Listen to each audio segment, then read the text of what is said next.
अहिले चाहिँ यहाँ के स्पेसल हो दाइ? गङ्गा दशहरा? ए गङ्गा दशहराको पूजा आज। ए ए फुलहरूको बास्ना के? हजुरहरूले पसलै थाप्नु भएको छ कि? ए के को?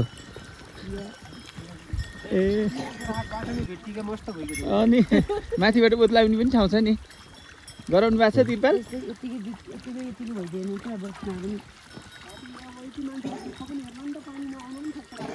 हो सबै देख्नु भएको छ नि भगवान्ले फेरि, होइन किरण दाइ? हो कि होइन? सबै देख्नु भएको छ हजुर।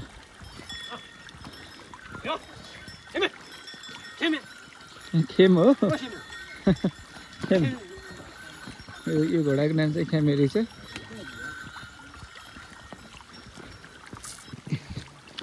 पहिलो जुनदेखि नि फाँट थियो, पाटन थियो, त्यो क्रस गरेर हामी जाँदैछौँ मन्दिरतर्फ।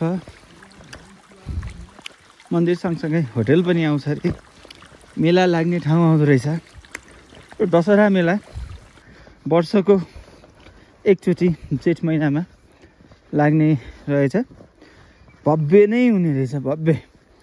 ए मान्छे त यति आउनु भएको छ होइन, बिस्कुट चाउचाउ भन्ने जस्तो पसल थापेर बसेको ठाउँमा गएर खाने हाम्रो प्लान छ। त्यस्तै रातभरि चाहिँ जागरामै हो अरे, कोही सुत्ने कुरो हुन्न। रातभरि देउडा खेल्ने, नाच्ने, गाउने, आगो बाल्ने होइन, त्यस्तो हुँदो रहेछ। यस्तो किसिमको रीति रहेछ हाम्रो बझाङ जिल्लामा, खप्तर नेसनल पार्कभित्र यस्तो रहेछ। निकै नै सुन्दर फाँटहरू छन्, एकदमै मनमोहक फुलहरू त्यस्तै राम्रो। हजुर हजुर त्यही आगो बाल्ने ठाउँ।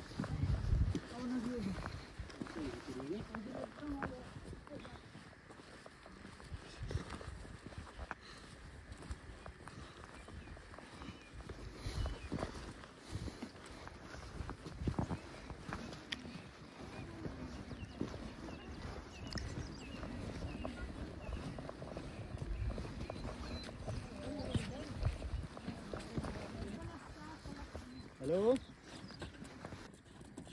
हेलो कता छौ? ए त्यहीँ त्यहीँ छौ?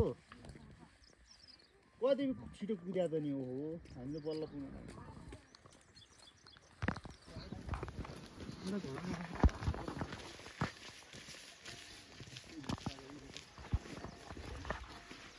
झगडा गर्न होइन, यहाँ त लभ गर्न पुगाए जस्तो छ त।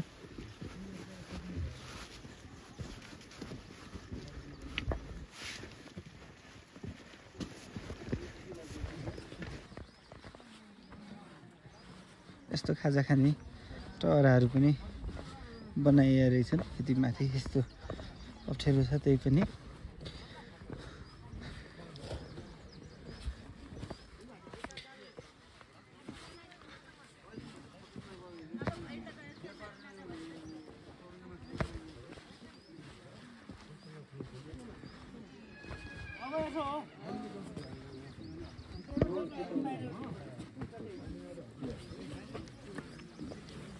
चिया खाइदिनु त?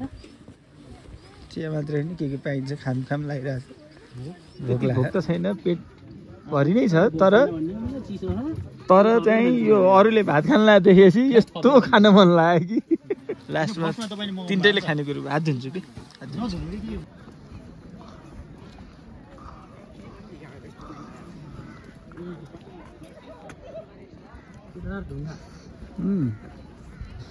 उचाइ एल्टिट्युड लेखेको छैन त होइन? ए कहाँबाट आयो भाइहरू? ए हामी बजारबाट आएको, चैनपुरबाट।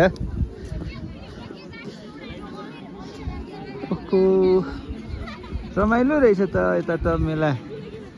यो हो खप्तडको मेला। ल देउडा पनि सुरु भइसकेछ। सही हो।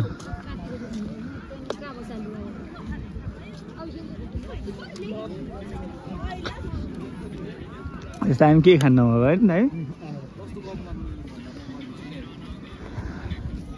यस्तो ठाउँमा पनि इन्डियनहरू आइहाल्ने।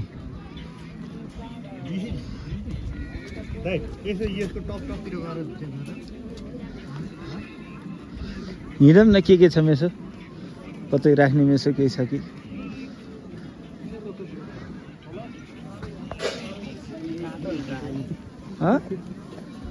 तातो हुँदो रहेछ त्यो उभिने उभिने एकछिन आगो ताप्ने।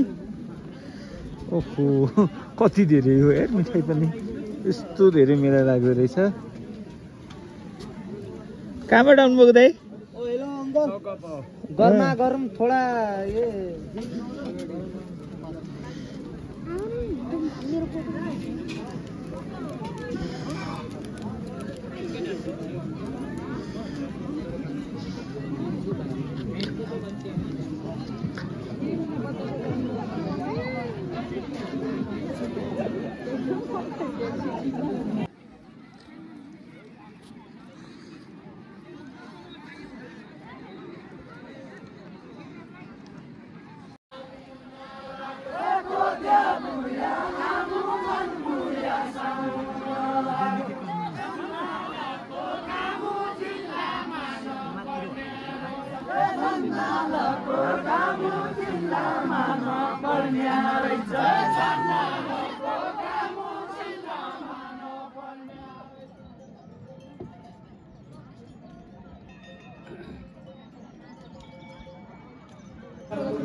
त्यहाँ झोला एकछिन राख्नु बहिनीमा देखाएर हामी चियाकोसँग बसौँ।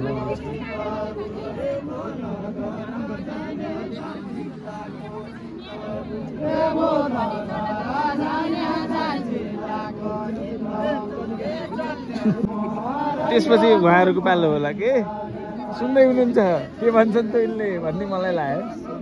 त्यही होला नभए के हुन्छ त होइन। बिचमा यहाँ किन बस्नु भएको थाहा छैन। दुरै गएर सोद्धा हुन्छ किन बस्दिएको भनेर। तातो हुन्छ भने हामी पनि जाऊँ।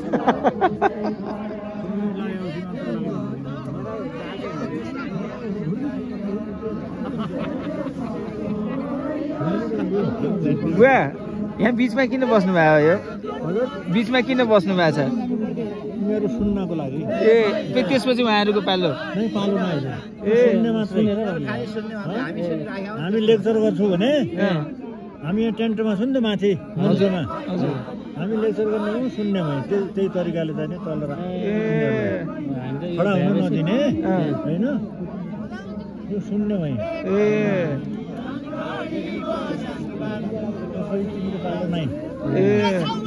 हामी त पछि उहाँहरूले फर्काउनु हुने रहेछ कि भनेर त्यो सुनेर फेरि उहाँहरूले फर्काउने हो कि। त्यही त सुन्नलाई कोही पनि जान पाउने रहेछ महिलाहरू। हजुर हजुर जो पनि जाने बस्न पायो स्ट्यान्ड अप हुन नपाउने सिट डाउन। शिवशङ्कर गुरु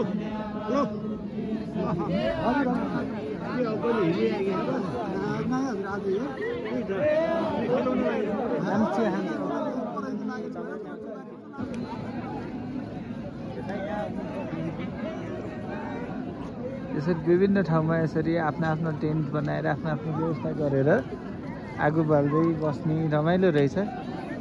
अनि यतातिर देउडा गाउने रातभरिको मेला, रात्रि मेला यो एकदमै रमाइलो रहेछ। यहाँको मान्छेहरू होइन सधैँभरि यही समयमा हुने रहेछ।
Diuki